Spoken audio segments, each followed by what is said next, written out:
I'm fired up, and ready to go.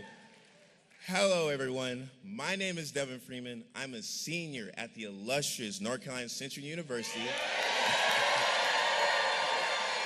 here in Durham. And today, because my generation needs and deserves leaders who are looking out for our future. Vice President Harris and Governor Walz are leaders that are fighting not only for me, my community, but also my generation.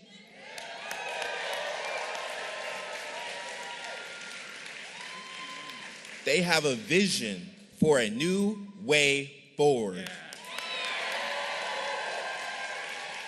That they will protect our fundamental freedoms, create economic opportunities, and preserve our democracy.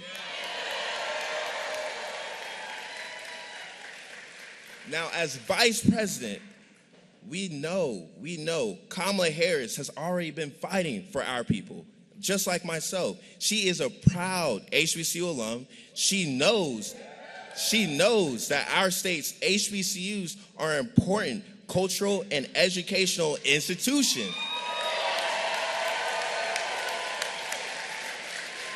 That drives innovation, research, and economic mobility. Vice President Harris, alongside President Biden, have invested a record $17 billion in our nation's HBCUs.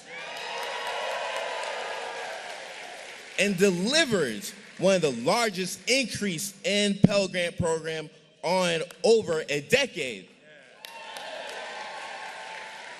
Now, meanwhile, Donald Trump would be a disaster for students. We have to realize his Project 2025 agenda for a second term includes extreme plans to eliminate the Department of Education. And then also take away from the Head Start program, diverting funding away from public schools and rescinding student loan forgiveness programs. The economists agree that his plan would hurt the economy and raise costs, which is not something my peers and I want to deal in this generation.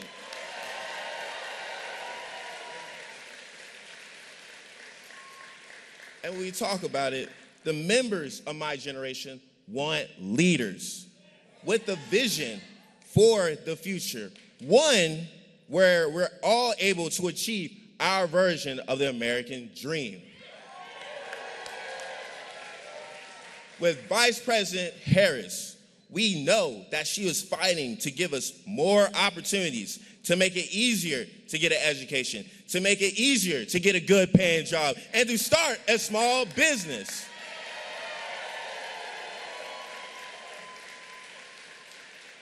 And when we talk about it, Vice President Harris selected her running mate. She picked a leader who shares her vision for a new way forward. We did. And he has always been fighting for working people and students like myself. Now, Governor Walz has a heart for service that I admire and try to emulate, whether in the classroom, in the Army National Guard, or on the football field, in Congress, or as governor. We see Tim Walz is someone who has spent every day trying to make a difference for the American people.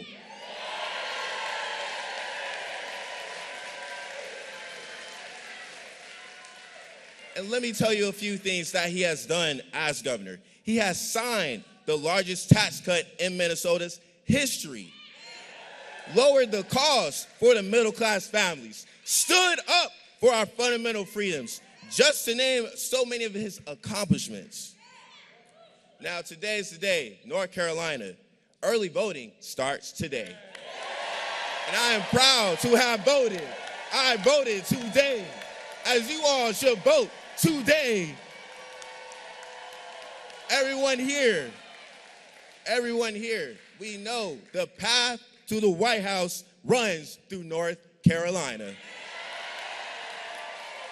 Everyone here, we know, has the power to make their voice heard and to turn the page to eliminate the extremists of Donald Trump and J.D. Vance. This election, North Carolina, is simple. It's to get ready to elect Vice President Kamala Harris and Governor Tim Walz to be ready to be those candidates to fight for our freedoms, also to build a better economy.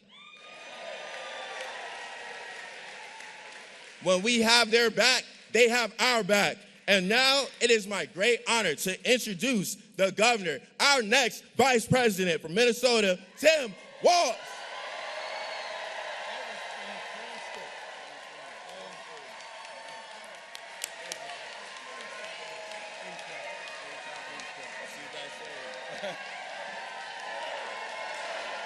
Oh, thank you. Well,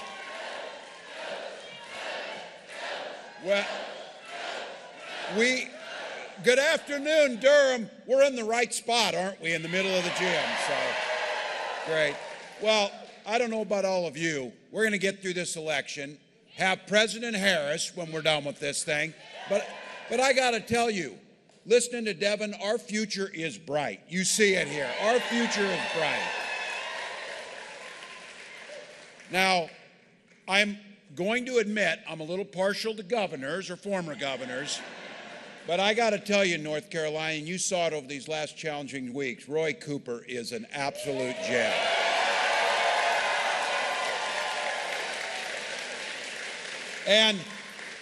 And you grow them well down here because those are pretty big shoes to fill, but I'll tell you what, Josh Stein's going to do just fine doing that.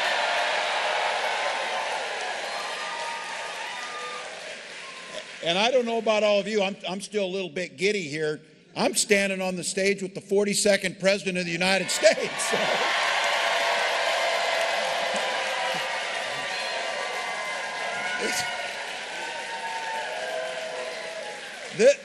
This is the comeback kid. This is a guy who knows a little bit something about being an underdog and being underestimated a bit.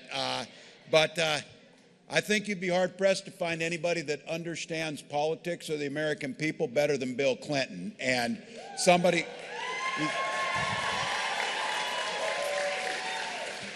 He's been a leader.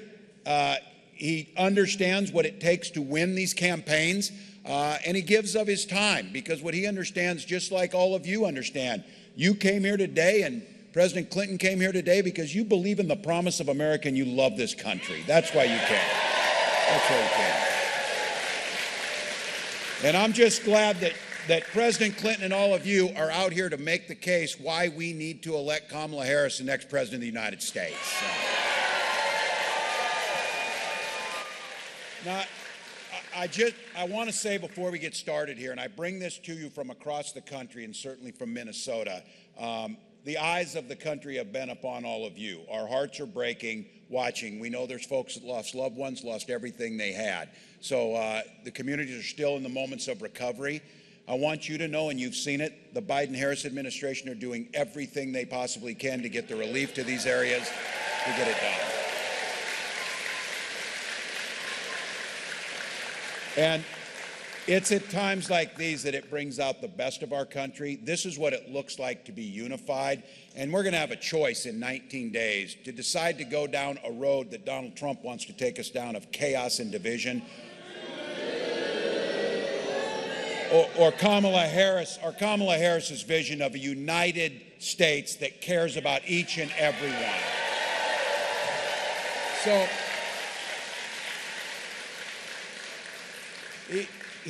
we're going everywhere. Kamala and I are going everywhere. Between the two of us, we're about regulars on Fox News now. We're just going out there whatever. But Donald Trump's not going many places, and there's a reason why. He finally came out yesterday, and he did a little town hall on Univision. I don't know if some of you saw this. And he got pressed and asked, I wouldn't call them hard questions. I would ask them honest questions. And they asked him, why are you and J.D. Vance making up stories about people who are in this country legally, putting them at risk, spreading disgusting, untrue stories about folks in Springfield, Ohio, Aurora, Colorado? That's what he's been doing. It tells you just about everything you need to know about this. These lies that they're saying, Republican officials are telling them to stop it. And then they tell lies about the Republican officials who tell them to quit telling lies, because that's who they are. But look, let's be honest. There are outsiders coming into communities, stealing and moving jobs away, and making life harder for people living there. And they have names: Donald Trump and J.D. Vance. That's who they are. That is who's going there. Now, yesterday was like an epiphany day. If you remember back a couple weeks ago, we had a little debate in New York City, and I asked the simplest question that you could ever be asked as an American. Did Donald Trump lose the 2020 election? Pretty simple. Every court in the land, every person knows this. And on that night, I got kind of a smug non-response to it that, oh, Tim, we're thinking about the future, or something like that. Well, yesterday, they just start saying the quiet stuff outside. He got asked about it yesterday, and he said, no, Donald Trump did not lose the 2020 election. Now, the job that we're asking for to serve the American public, we don't serve an individual. We serve the Constitution and the people of the United States. That's who we serve. J.D. Vance made it clear. His fealty is to Donald Trump, not the people of this community or any community across the country. But look, here's the good news. He is never going to be vice president, and Donald Trump is never going to be president.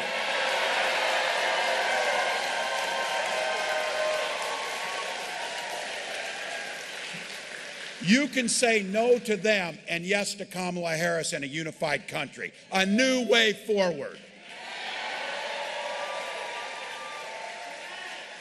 I love it when Kamala Harris talks about this. A kid who grew up in Oakland, a single mom, and a kid who grew up in rural Nebraska, middle-class folks. The one thing we understand about this is the economy works best when it's fair and it's focused on the middle class. Now, that seems pretty simple to most of us, but not to these guys. So she's got a plan that we're laying out, and we're talking about it very clearly. So I've been talking to the media. She's been talking to everyone. We're going to rural Pennsylvania and laying out a plan for rural America, and we're being clear about this. Let's talk about some of the things that are in there. 100 million Americans under Kamala Harris as president will see a tax cut focused at them. You heard Devin say that I passed the largest tax cut in Minnesota history. Not for the rich, but for the middle class. They didn't get a tax cut at the top. They're doing just fine. Look, and this idea of price gouging and cost of pharmaceuticals. I hope this is sinking into people. You saw it down here, and we saw it in Florida. A hurricane's coming, and all of a sudden airline prices went way up. That's not capitalism, that's price gouging. That's unfair. That's not right. And for insulin, capping it at 35, that's life and death. There's a young man in Minnesota named Alex Smith. Alex Smith aged out of his parents' insurance at 26, which we need to keep the ACA so you can stay on it to that. But Alex started rationing his insulin, and he ended up dying from it. And his mom had to come to the state capitol and say, I will not leave here until we fix this so nobody else loses their son for a $35 of medicine that costs $5 to manufacture. $5. $5. Now, I'm very excited. We got a pretty young crowd here, and that's good. So, now, those of you that look like me, a little less hair, a little gray, I will tell all of you, though, you don't start really thinking about Medicare or Social Security until you see what it does. The greatest anti-poverty programs this country's ever seen. And Kamala Harris put forward a proposal here a week ago that is transformational. Medicare, when you get to be 60, you start paying attention to Medicare. Trust me on this. Because healthcare costs can bankrupt you. But Kamala Harris put out a plan that says, you know what, especially for rural communities across this country, Medicare will start paying for home health care so our seniors can stay in their homes. Good deed.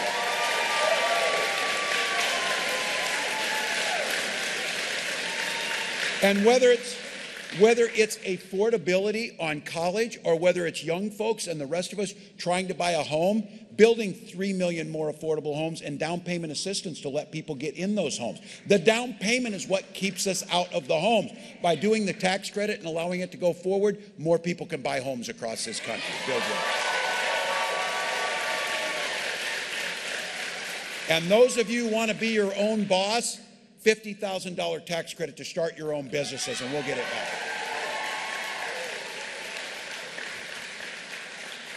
President Clinton probably remembers this. We had an incredible senator from Minnesota who we lost in a plane accident, way too young, named Paul Wellstone. And Paul Wellstone taught us a lot of things, but Paul Wellstone simplified the economy and made things so clear to this with a saying he had. He said, it's just simple, folks. We all do better when we all do better. That's what we're talking about. We know some folks have a tough go at it. Things get difficult for some folks. That's why earlier this week, Vice President put out and released agenda, an opportunity for black men. Look, there's no denying in this country that there are historical and systemic barriers that put up that stop people. There is no reason that home ownership rates for black families and white families should be so different, because that's generational wealth that cheats the next generation. We know that.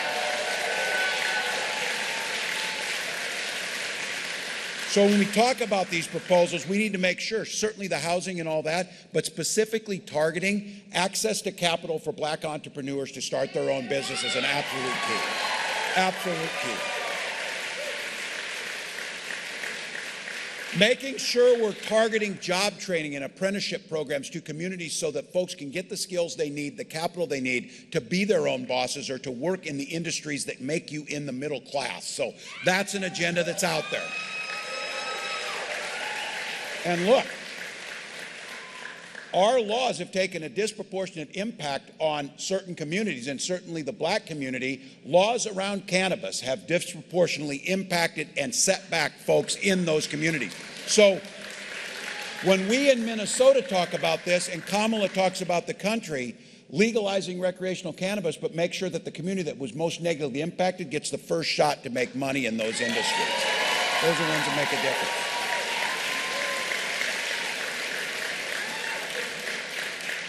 And let's us start saying the quiet part out loud about Donald Trump of where he's been. J.D. Vance said it. J.D. Vance is the one who said this. He said, well, the voters don't really like the racist part of Trump. I didn't say it. He said it. He knows him best.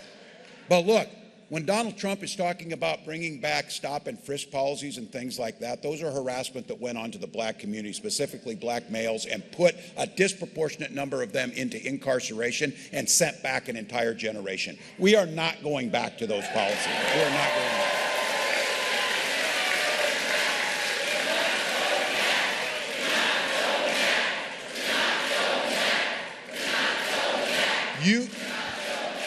You know they want to make false choices. Let's be very clear here. Public safety and civil rights can go hand in hand. You don't have to choose one over the other. But I want to be fair. Not everybody thinks the same way we do, and Donald Trump and J.D. Vance have a little bit different ideas. And I'll tell you what, they know exactly what they're doing with Project 2025. I was telling President Clinton, Donald Trump today is coming out. He's pretty worried about this. He said, no one associated with Project 2025 will be in my administration. Every damn one of them were in his administration. Every one of them. J.D. Vance says, I don't even know what that is. He wrote the foreword to the architect's book. Who wrote it? I've never written the foreword to somebody's book, but if I did, I'd sure the hell remember who they were. And they wrote that thing. I guarantee you that. So look, here's what's in that thing. Here's what's in it. Take away the Affordable Care Act. And look, this is the time now to talk to your neighbors, talk to your relatives who are voting the other way, or your brother, whoever it might be. We all got them, but they will tell you, well, I just don't like Donald Trump's character or some of the things he says. I like his policies. This is where you jump in and say, which policies? Taking away your health care. He said he had a concept of a plan after 9 years. Then Vance tried to explain it. I told JD, you should go back to the concept because your explanation is terrible about what it's going to do. Because the ACA was transformational because it protects us with pre-existing conditions. Because you don't have to be a business genius to understand, insurance companies want to charge you premiums, And then what they'd really like to do is not have to pay out from that. One way to do that is only insure healthy people and let the sick people, as Donald Trump would say, just get along however you can. That doesn't work. You create the pools together where all of us have an opportunity to get basic human rights of health care to be able to stay healthy. So, look, Donald Trump called Social Security a Ponzi scheme. J.D. Vance said it was the impediment or the roadblock to fiscal sanity. Social Security doesn't add to our national debt, and we damn sure pay into it. So when my dad dies and I'm a teenager, I got a little brother in elementary school, a stay-at-home mom. It was Social Security survivor benefits that kept our family alive, kept us going on it. That's smart.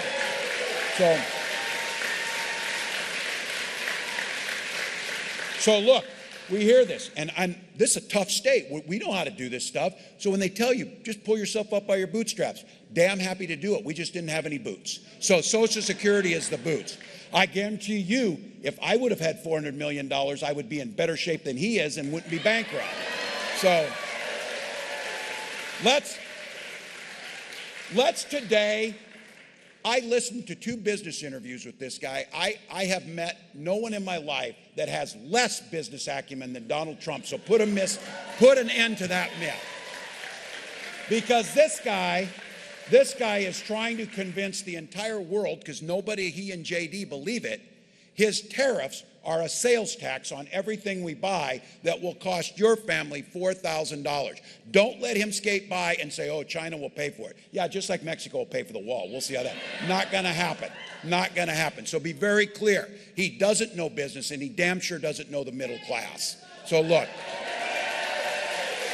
And for all of you, I'm going to be generous. We are all products of our past. When you grow up a middle-class kid in Oakland or in Butte, Nebraska, you care about Social Security. You care about these things. When you're sitting down in Mar-a-Lago and you tell your rich friends, you're rich as hell, I'm going to give you a tax cut, it doesn't matter to them. And you know what? When my mom looks for that Social Security deposit to be made in her bank account, that's how she's going to feed herself. That's how she's going to get things done. He doesn't give a damn if his Social Security check comes or not.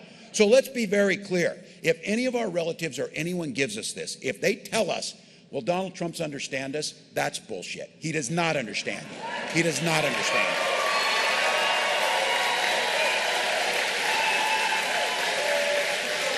you. Look, you know it. All right, for the little ones here, I'm a teacher. I'm sorry about that. I didn't get carried away. So, look, you know what we've got here. This issue, you've got it up on here. It's about freedom. It's about freedom. And I'll leave you with this. The freedom for women to make their own health care decisions.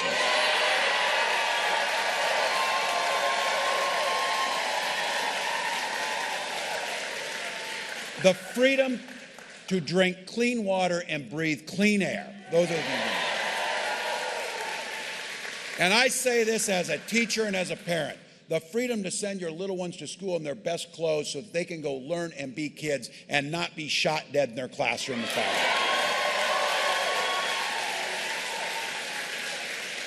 I'm taking nothing on this. I'm a veteran. I'm a hunter. I went pheasant hunting last weekend. I own firearms. Kamala Harris owns firearms. This might be I don't know, President Clinton, this might be the first time that both Democrats on the ticket are gun owners right now.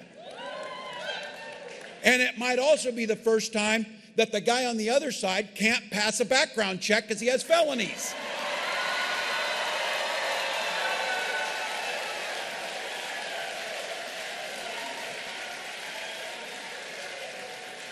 Look, there's another reason stakes in this election are so high, and you know it. Some of you hear this from folks in your life. We made it through the first term of Trump. We could probably make it through another.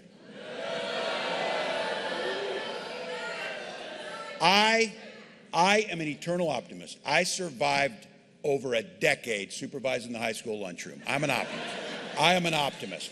But I genuinely worry for the democracy of this country. There is one political party now that is pro-democracy, and that's us right now. That's the truth. So, all things aside, this is truly serious. And I say this because someone I deeply respect, General Mark Milley, he was the chairman of the Joint Chiefs of Staff, the top military official under Donald Trump.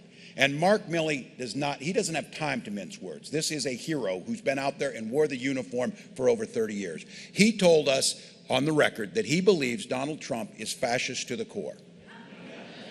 Trump's plan to seize unprecedented power for himself isn't hypothetical. It's written down in Project 2025. And the rest is coming right from his mouth. Last week, one of Trump's closest buddies, who he pardoned, Mike Flynn, Trump's former national security advisor, and he's a contender to be that job again in the White House. He would ask point blank, if he would lead military tribunals to carry out executions if Trump wins again. Mike Flynn answered, we have to win first. He followed up that to make sure that we understood just how batshit crazy he was. He said, the gates of hell, Mike Flynn saying this, my hell will be unleashed. This is the guy that Donald Trump wants to hand the keys to the federal government over to on security. So look, if there's anybody in your life who really meant when Donald Trump said he called for a bloodbath after this election, if they think he's just talking, I have to tell you this. You remember 2016. You remember the way he talked. This is not that Trump even. This is something much more deranged, something much more desperate, maybe to stay out of prison. And with J.D. Vance there are no guardrails around him. You know how he will vote. So look, Lord knows Republicans in Congress won't have the courage to stand up to him. So there's one way to stop it. We need to go vote and win the election and make sure none of this ever happens. All right? Look, hundreds of Republicans out with Kamala campaigning. Who would have ever thought we would see Bernie Sanders, Dick Cheney, and Taylor Swift on the same ticket? I'll tell you again. There you go. So look, we got to do what Americans do on this. That rhetoric has no place. That is the language of dictators. That is the language of totalitarianism. We need to go to the polls, clean his clock, and win this thing. So here's the deal. I'm going to finish because you're here for the main event. But I want to leave enough time that if you don't have one of those stickers on, go vote and get one today. If you're not registered, you can register today and vote today. That's what you can do. And if you're going to vote by mail, do that today too and get it in. So look, follow the instructions carefully because these guys want to do whatever they can to throw out ballots. If you need to, you know what you need to do. iwillvote.com/NC will tell you exactly where to go, how to do it, how to fill out your ballot, and how to get it done. Go knock doors, go make phone calls, talk to your brother, tell him to quit voting the other way. If you want to, KamalaHarris.com, give $1 or $2, knowing that in these battleground states, it lets us build out and get things like this going. So here's the thing.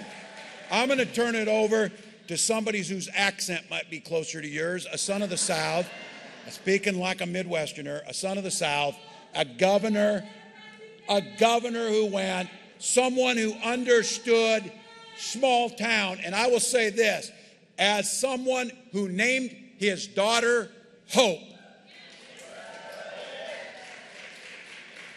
the man from Hope who brought us all the changes that make a difference, please join me in welcoming our 42nd president, Bill Clinton.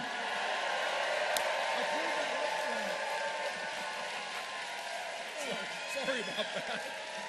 Whoa. Thank you. Let's give him a hand. Now, I just have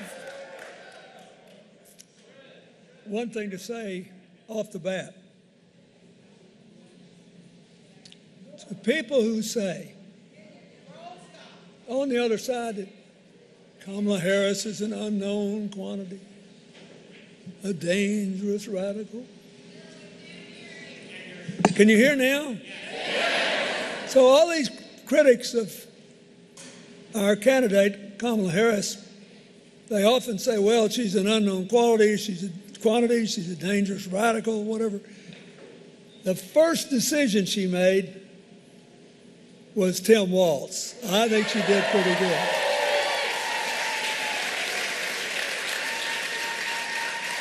It says a lot about what kind of president she'll be.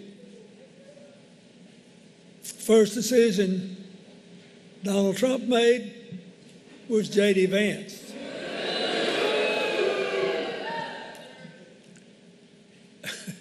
Who now has defied countless courts full of judges, many of whom Trump appointed, to say, no, he didn't lose in 2020.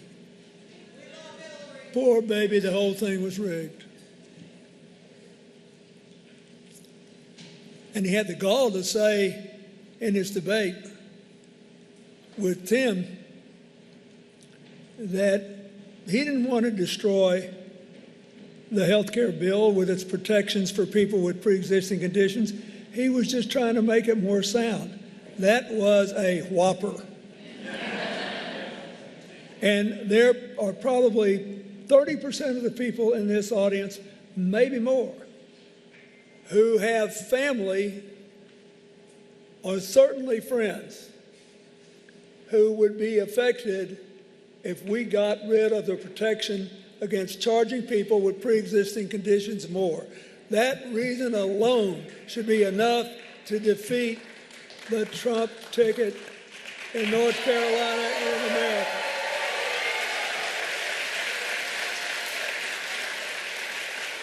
So,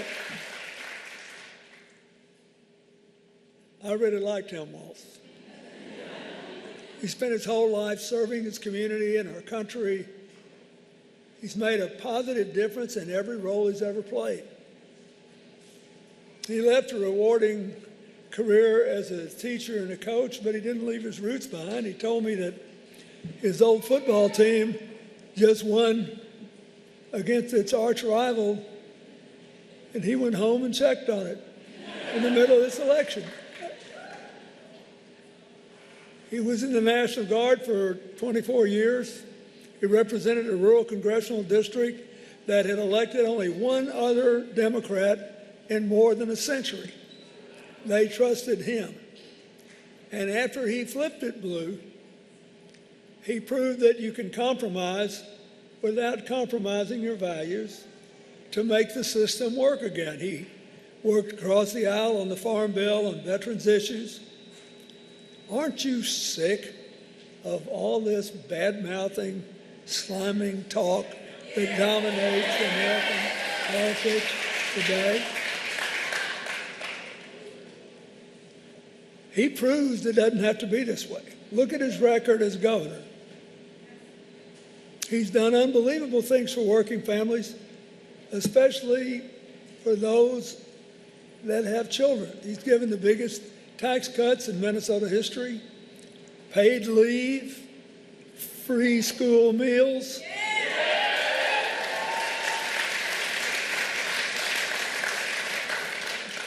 And I could have sat here for another hour listening to him talk because he reminds me of home.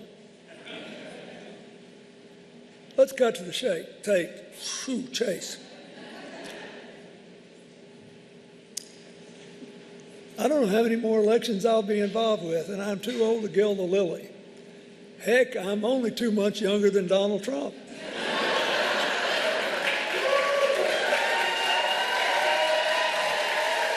But good news for you is I will not spend 30 minutes swaying back and forth to you.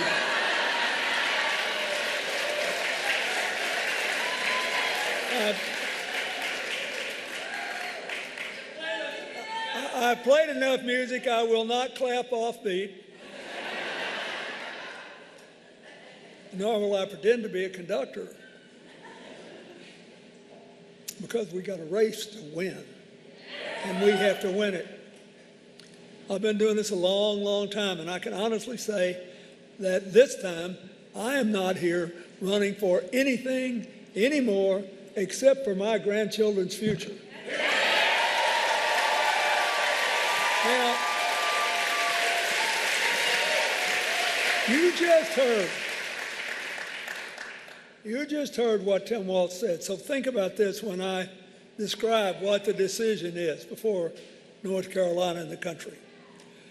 A presidential election is just a great job interview for the most important job in the world.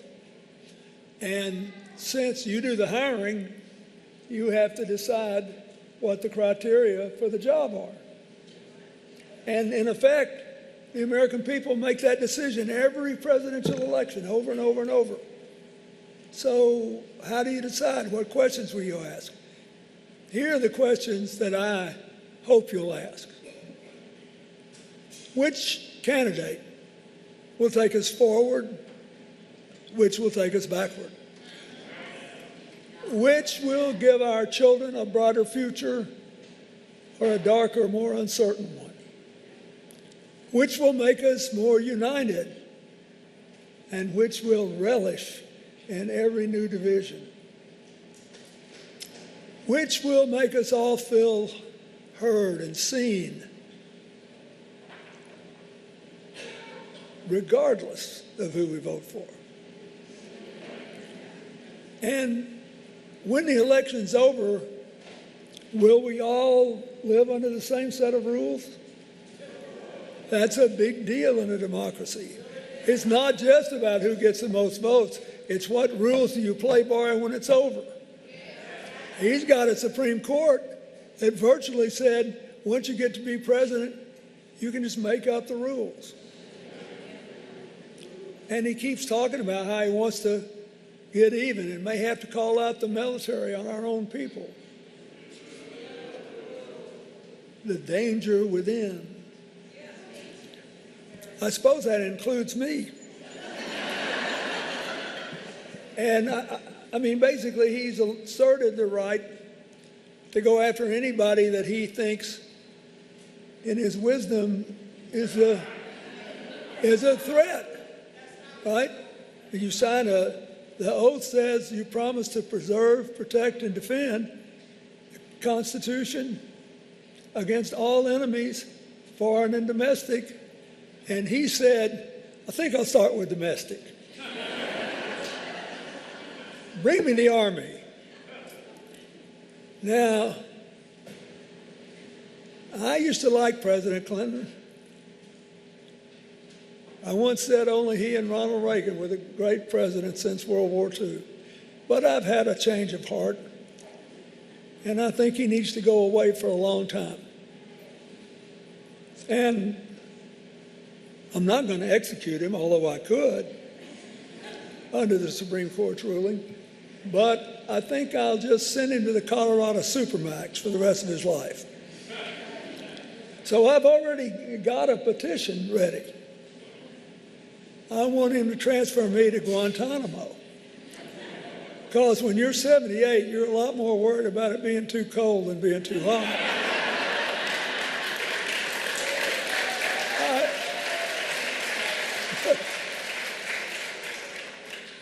We're laughing about this, but let me tell you something.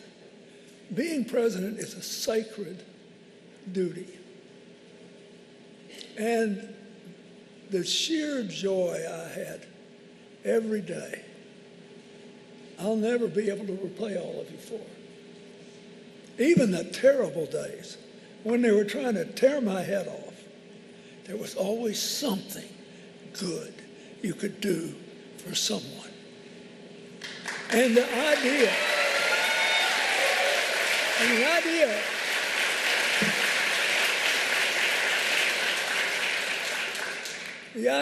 that we should give in to grievance and resentment and score settling. You know, even my mother used to say that my greatest weakness as a politician is I could never remember who I was supposed to be mad at. But when you get a job like that, You are supposed to do your best to be fair to everybody and try to do something that's good for everybody. That's what the job says. That's what the Constitution says. That's what you mean, I think, by forming a more perfect union. It doesn't say, we the people of the United States, in order to take up sides and bash the living hell out of the other side and tear them to pieces. It says, we are supposed to form a more perfect union. And I can tell you, and I know both the candidates pretty well, I think Kamala Harris is the only candidate in this race who has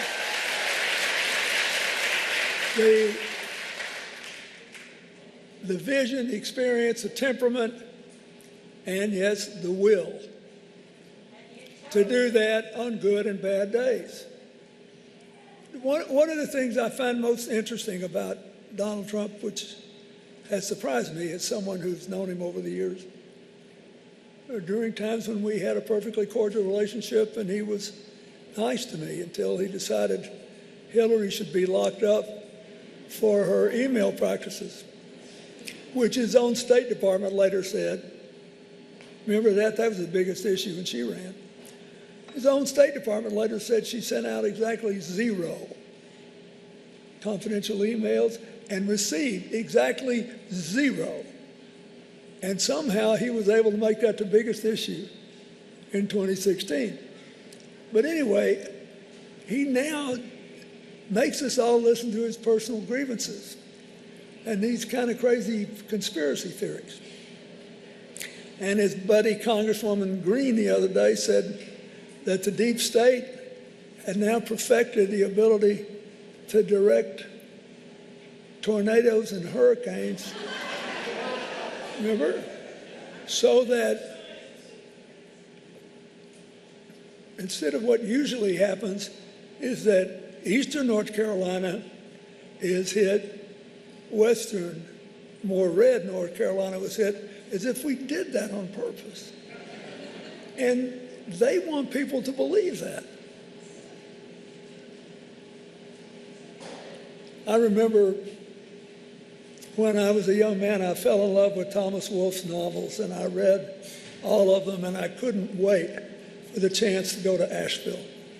And it is a beautiful place, you know. And when I was younger, I played that Grove Park Inn golf course that President Woodrow Wilson played.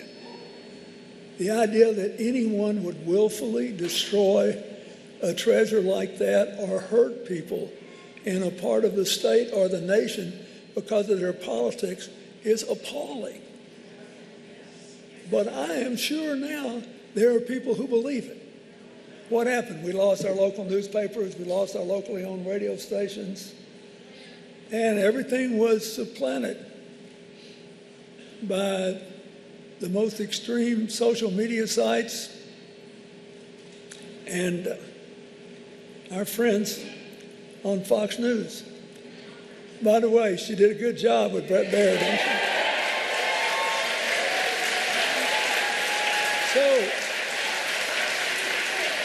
So look, one of the things that bothers me is that when somebody starts grinding on somebody else and saying how bad they are and how awful they are, they never really tell you the full story. Certainly, Mr. Trump doesn't. And he doesn't have any plans. This is the most important thing for you, to actually solve the problems that he moans about. Because solutions and getting along better with your neighbors are bad for his brand.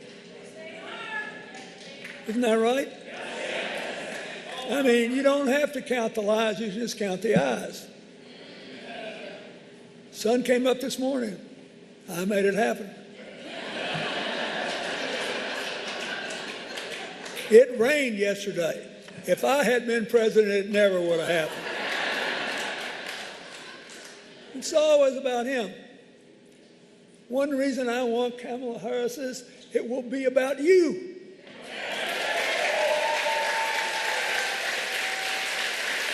Number two, Kamala Harris wants to go forward, not backward. She doesn't want to waste any time talking about all this stuff that we can get a lot of laughs about. Look at inflation in the economy. I know a little something about this. I did have that job for 8 years, and we had the longest peacetime expansion in history. We had the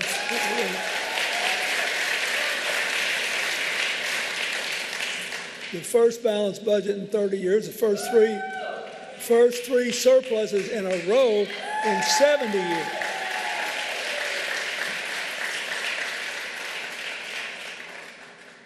I was pretty tight with the dollar. We paid $600 billion down on the national debt. But you got to know when to invest, when to save, and you can't pretend that all spending is the same. If you look at the candidates' plans, the Trump plan is more than twice as expensive as the Harris plan, and it will help way less than half the people that the Harris-Walz plan will help, because their plan goes mostly to help already wealthy people and big corporations who both don't need it and won't necessarily invest it in what does work, which is growing the middle class and giving poor folks a chance to work their way into it.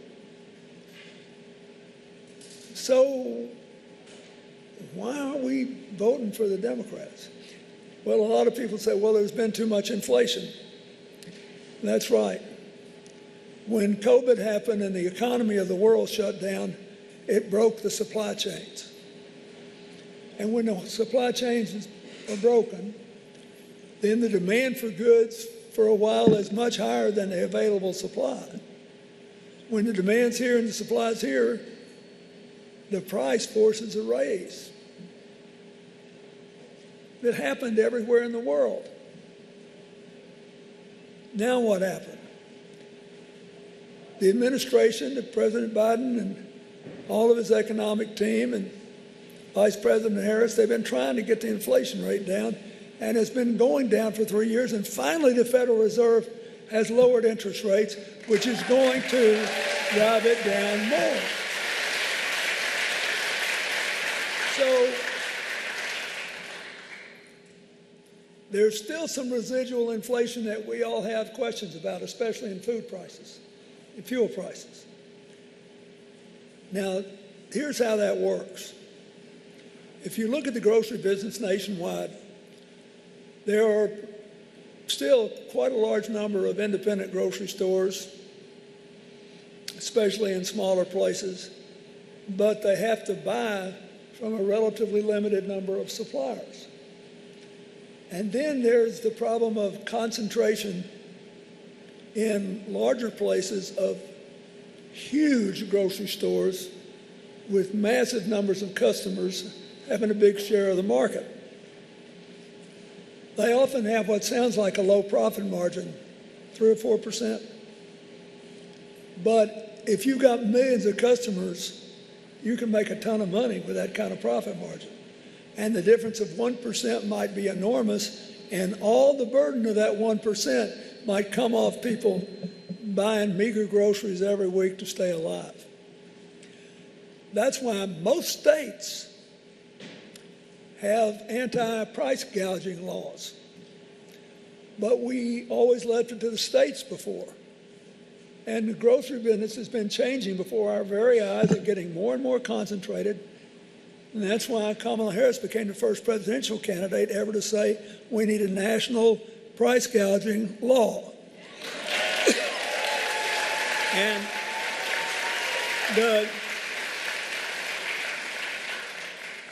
Bob Casey, the senator from Pennsylvania, has already introduced one. You have them in blue states and red. We might be able to get a big bipartisan vote for this. But we won't get it if they don't get it in the Congress. And we don't have a president standing behind it. And once the Justice Department has the power to look into these things, prices may start to drop a little bit. might not ever have to file a lawsuit, because that's the way the world works. If you think you're free to do whatever you want, it's different than if you have to think about whether the law will come down on you. So this is just one example. But she's in this looking for a practical solution to a big problem. For people who are doing their best to run independent grocery stores, and people doing their best to find food for their families at reasonable prices at stores of any size. And so I hope you'll think about that. I hope you'll talk to your neighbors about that. We just started this early voting. It's not too late to talk to people. But it's crazy for, I think, unfair. I'll back off of crazy. They use that word too much. It's unfair to pretend that we could have been the only country in the world that would have escaped this inflation problem. And she's actually trying to do something about it. So that's the first thing. Second thing is she'll help working families by another big increase in the earned income tax credit, up to $3,600 a year. And I know this will work. And it'll be $6,000 in the first year of a baby's life, because there are often problems, healthcare problems. I know this will work because I doubled it when I was president, and it was the beginning of that. And we started with the first family tax credit, it was only about $500 a child then, but that was back in the dark ages when I served. But together those things moved 8 million people in working families from poverty into the middle class. This will work. And so, and since we started on this road, child poverty has gone down almost 60%. And if we enact what Kamala Harris and Tim Walz want to do, it'll be cut in half again. So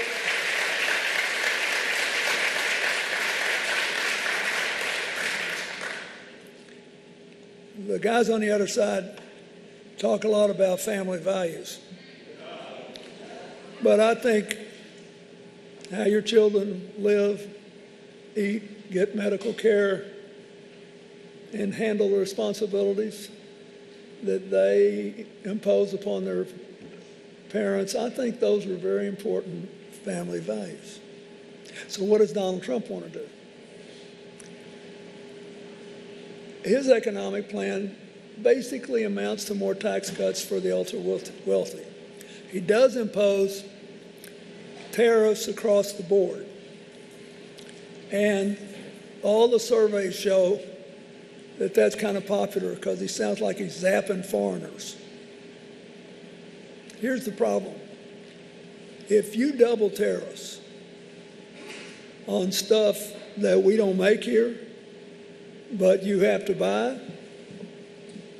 all you're doing is raising the price of stuff we have to buy. Doesn't create any jobs for anybody. It doesn't start. It's not like the CHIPS bill, where President Biden got the support to start manufacturing computer chips in America for national security and economic reasons. This is just stuff, anything. Buying pencils for your kids to go to school with, whatever. If you do that, it amounts to a sales tax on every family. These tariffs will hurt lower and middle income families the most because most Americans spend a larger percentage of their income on goods and services, the very things that we don't produce here, than others. So the economists say Trump's would cost middle class families about $4,000 a year. And by raising the price of essentials like gas, medicine, and prescription drugs, which also he wants to do, it'll become worse. Please talk to your friends about that. And then there's the jobs issue. You know,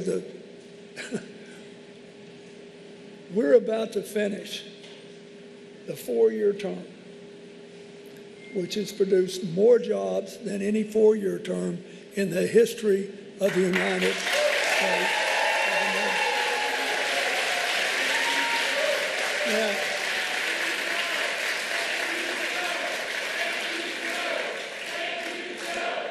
and it's kind of rich hearing Trump talk about how bad the economy is under Biden when he's the only president to lose more jobs than were created since the Great Depression. Now, he will complain that's not fair because look at what I had to go through with COVID. But he inherited a booming economy and had the great good luck that most voters didn't feel it yet, because there's often about a 3-year lag between when something good or bad happens and when people feel it. But already before COVID happened, the job growth under Trump was down from President Obama's last 2 years. So he wants you to believe, like I said before, this is about a whole different world started when I took office, and boom, everything got great. When in fact, the job growth was going down. So Democrats do know how to create jobs. Since the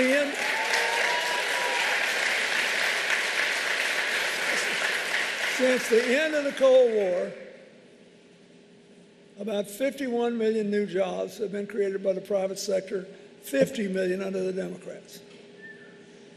Now, if Tim Walz were still out here, he would tell you if you're ahead 50-1, you're winning. So if you vote for Tim Walz and Kamala Harris, well, they'll run up the score even more. And so it's the same thing with health care. As I said, the Republicans, with Donald Trump's support, both before and during the time he was president, voted 60 times to repeal the Affordable Care Act. Now he says he still wants to repeal it, but he will replace it with concepts of a plan. Meanwhile, you got to pay the health care bills. I mean, if I came to you with concepts of a plan, you'd tell me to take a hike. Concepts of a plan mean you're going to lose the protections for pre-existing conditions. You're going to lose much of the freedoms that we have and the options we have, and I don't care what they say, they are coming after the right to choose if they win. So, what's going to happen? The limits on insulin pricing will be gone. The $2,000 limit a year for seniors will be gone. Harris and Walz want to get rid of the age limit and bring those limits down to other people. We know that a lot of these people are selling medicine for astronomically more than it costs them to make it. So, if you want to spend more for less, pay more for prescription drugs, take the safety net away, create a more calamitous world for you and your family, you got a good choice there. Trump is waiting for you. Now look, don't take all this from me. Oh, he's just being so partisan. Look at his own vice president, members of his cabinet, prominent Republican members of Congress, military leaders, well over 100 people who were in his own administration who will not endorse him because they say Kamala Harris will honor the Constitution and give us a good normal life and build on our strengths, and he will not. So,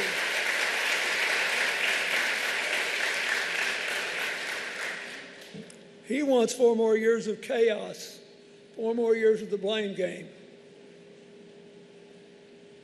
We want a leader who will take us to buckle down, to solve problems, to seize the opportunities, to give us a stronger middle class with greater ability for more people to work their way into it. We want to do things, and we're tired of wasting time talking about crowd sizes. We want more affordable housing, more affordable health care. You heard what Governor Walz said about the housing, more affordable child care, more financing for small businesses, stronger alliances for freedom and democracy around the world, including in Ukraine. And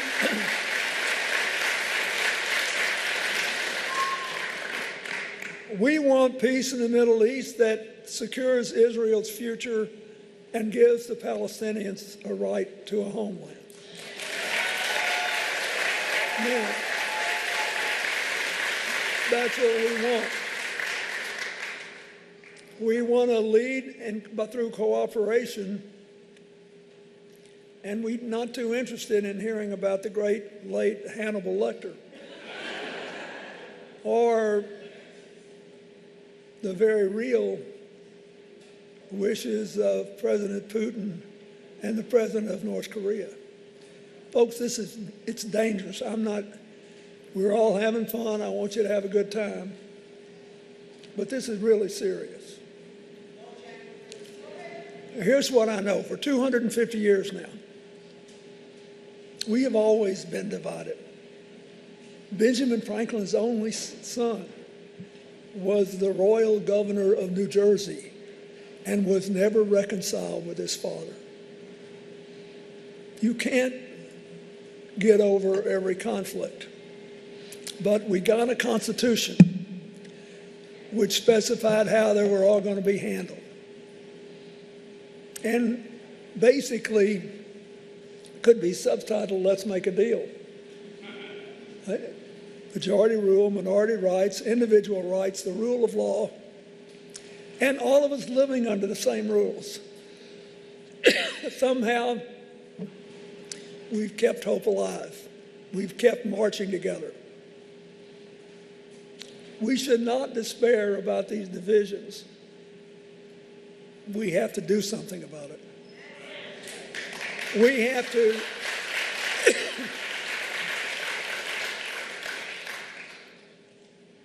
that's the chance we've got again now. We ought to reach out a hand to our neighbors, those that agree with us and those who don't. But we should realize that more than ever before in my lifetime, the fundamental protections of the economy, of the Constitution, majority rule, minority rights, individual rights, the rule of law, same set of rules applying to everybody. Those things are in great danger. And I'm telling you, I think it is an enormous opportunity that we've been given to elect Kamala Harris. I think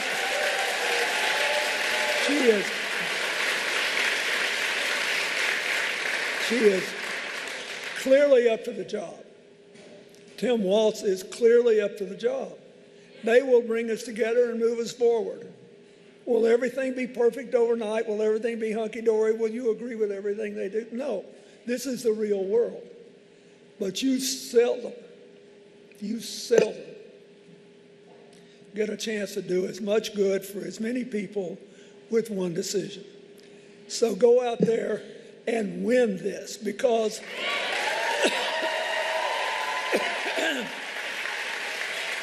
your country needs you. Your families need you. Future generations need you. So, starting today, haul those people to one-stop early voting. And take advantage of the chance to vote early. And then spend the rest of the time all the way to election day taking other people to the polls. This election,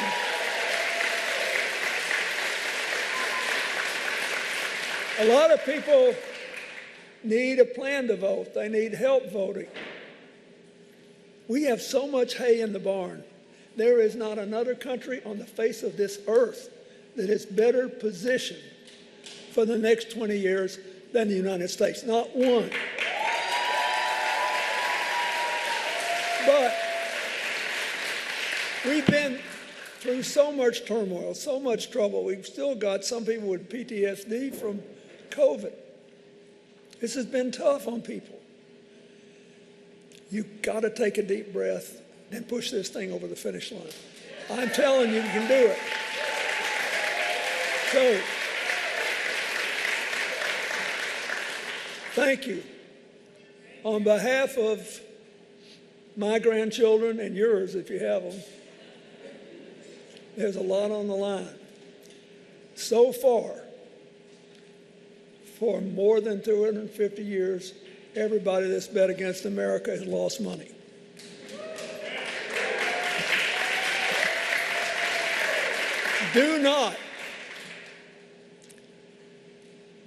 Don't let them down. Don't let the future down. Don't let the kids down. Don't let the prospect that we actually might learn to live together and learn from each other and have fun again with our differences instead of killing each other over it. You can do it. And I think you will. Bless you.